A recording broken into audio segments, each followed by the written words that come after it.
grading is a good way for students to see how others have solved problems and for them to give each other anonymous feedback. When you enable peer grading, you need to specify how many students will grade each assignment. The due date will show up as the file duedate.txt inside each folder, just like with normal assignments. Remember that SageMathCloud does not automatically collect assignments at the due date. You must do that manually. The peer grade due date is when the peer graders must finish their feedback, not when the initial assignment is due.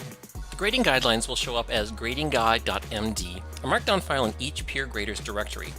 Give your students very explicit instructions of the feedback you want them to give. Once you set all of the peer grading options, you'll need to assign the assignment to all of the students in the class. After the due date for the initial assignment has passed, you'll collect the homework like you normally would. If you make any changes or add comments to a student's work, these changes will be passed on to the peer grader.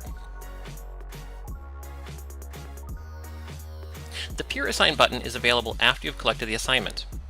When you click on this button, it'll randomly assign each student a number of other students' assignments to grade.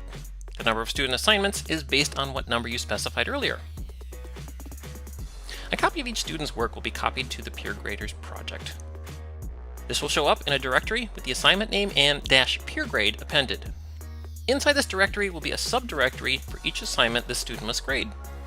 The directory names look like a string of random letters and numbers, but are just meant to anonymize each student's work.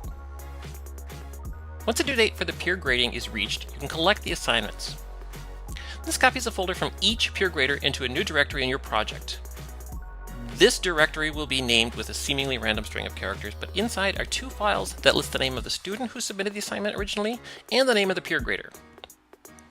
You'll receive a copy of the folder from each student who graded the assignment. When you return the assignment, it'll copy the top-level directory along with any files, as well as the peer-graded subdirectories. The file which specifies the grader will not show up in the directory when returned to the original student. Peer grading is anonymous in both directions. I'd recommend a practice exercise using the peer grading feature with your students so they can get comfortable in a low-stakes environment. In the next video, I'll talk about the different ways that you can work with students in SageMathCloud.